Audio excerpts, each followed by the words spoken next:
Howdy, y'all. Sorry, I am all bundled up this morning because I'm freezing. Anyway, I just want to make this video about code switching.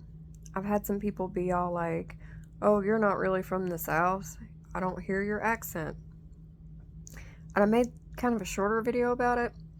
But if you're really from the South and in my area, in the Appalachian Mountains in the South, you've probably heard of code switching, even if you don't know the term.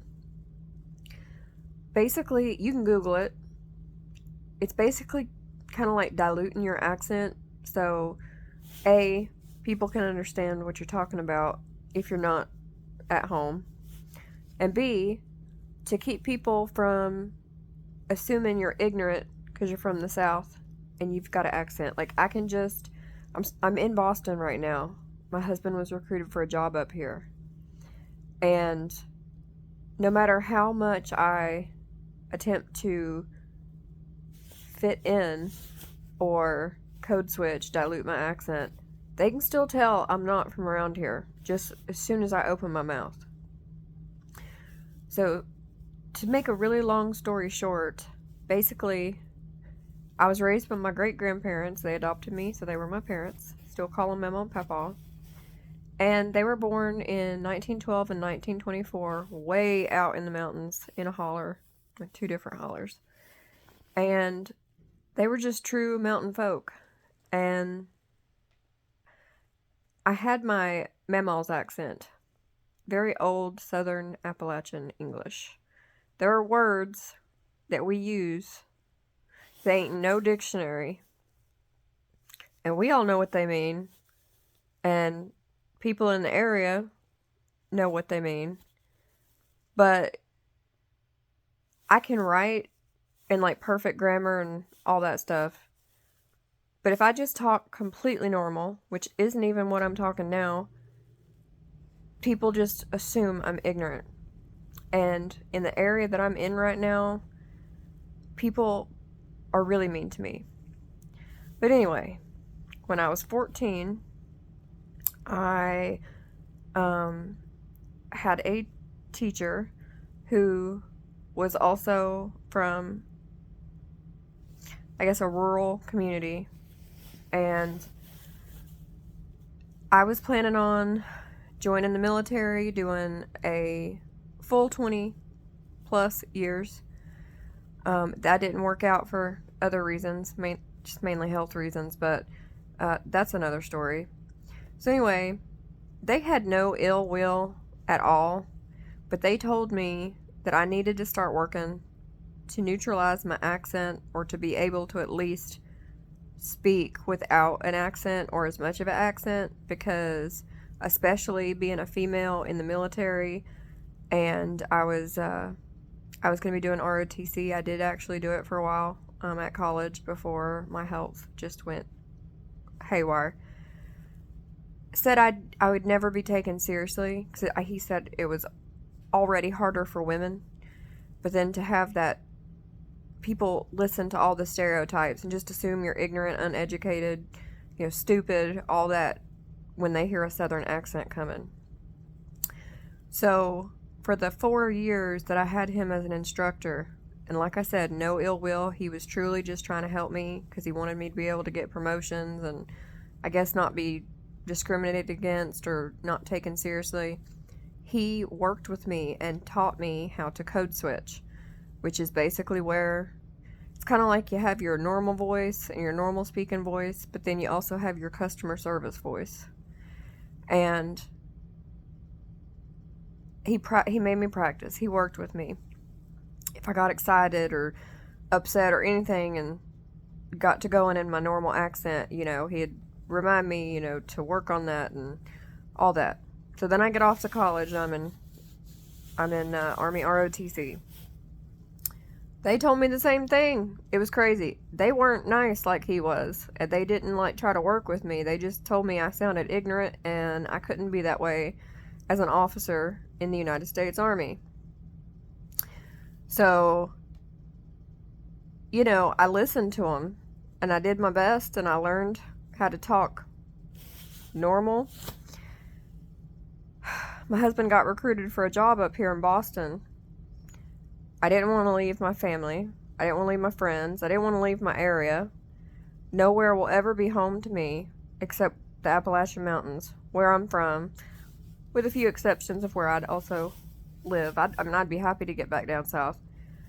And I'm sure working on it. I'm begging and I'm trying really hard. And I don't hate Northerners. I just think they hate me. It's just a completely different culture, so I have nothing against them. It's just different, you know? But, you know, it is really sad that people do have to change their accent to not be considered ignorant. Now, I can understand if you're using some of the words and phrases that we use that no one's ever heard of, and you gotta explain it, so you just try to learn what else you can say to them so they'll just understand what you're trying to say. But I do hate that just because people have accents that they're ridiculed and judged without even anybody getting to know you. It's really sad. And you know, I am proud of where I came from. I'm proud to be a Southerner. I'm proud to be a Southern Appalachian. Proud to be from my area. And I'm trying to just not do that as much. And I just stick out like a sore thumb up here. But I am trying to share. I don't have kids. And I feel like I was in a unique position by being raised by my great-grandparents. And adopted, so they're my parents. But I learned a lot of stuff that even people in my area that were my same age didn't learn.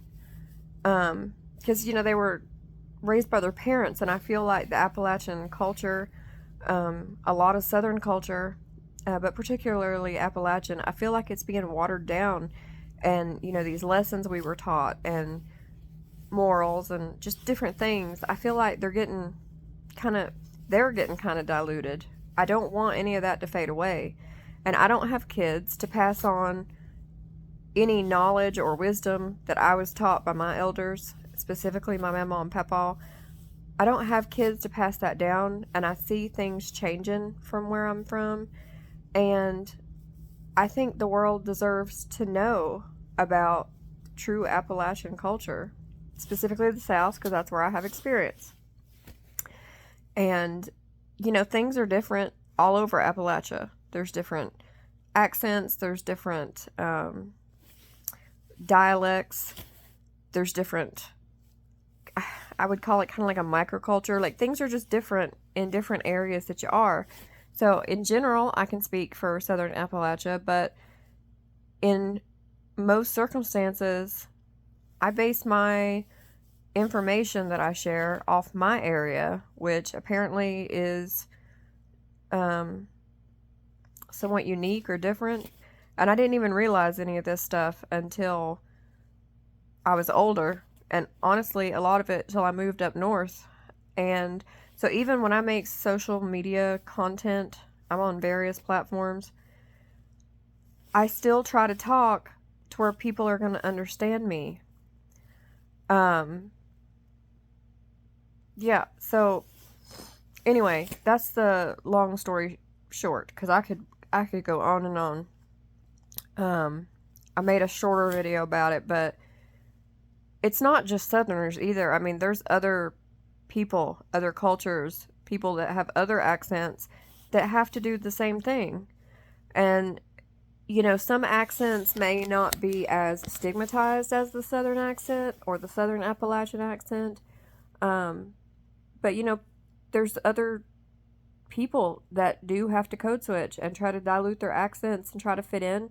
And I mean, I've met people from the South who can still, I mean, they still talk normal, and I do too, when we're around our family or on the phone, or if we get a strong emotion like anger or sadness or frustration or just even excited, and it just comes out, or just randomly it just comes out. But like, I've met people who are able to talk completely neutral. Like, they, to me, sound like they don't have an accent at all. And to tell someone well, you're not really Southern, or you're not really Appalachian, because I don't hear your accent.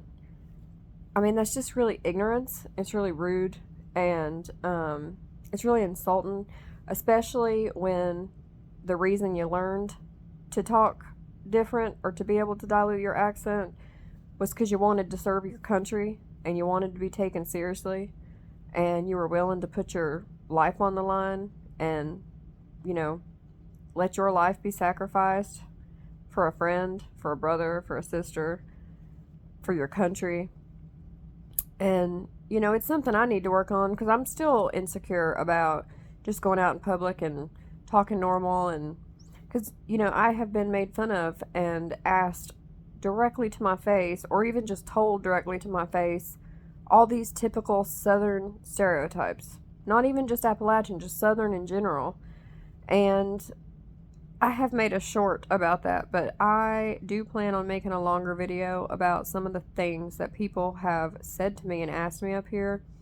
I have an online friend who came up from down south, contacted me for advice or whatever because they were coming to the same state, and for the first few days they were like, oh, okay, this, you know, people are being pretty nice to me. Since then, we've spoken, and she has been having the same experience as I have. I mean, being called white trash, hillbilly, redneck. People always say, oh, you're from where cousins marry each other. Well, if you want to look it up, it's not just the South or the Appalachian area that cousins marry each other. I mean, there's laws about which level of cousin you can marry, and it's all over the country. All over the country. And I'd have to look it up, but I did look this up at one point. It's a crazy amount of states that it's legal to marry your cousins, and people do it. So, anyway, just wanted to touch base on that. This is supposed to be about, you know, the Southern accent, but, yeah. I hope that y'all have a wonderful day. I hope we can all get to where we just don't care, or we can break these stereotypes. Movies don't help. Like Deliverance and the Wrong Turn movies and The Hills Have Eyes. That's not how it actually is. So I wish you all the best day, and to everyone being kind, thank you. To the haters, I can just try to spread my knowledge and let that be passed on and preserved, and that's what I'm gonna keep doing.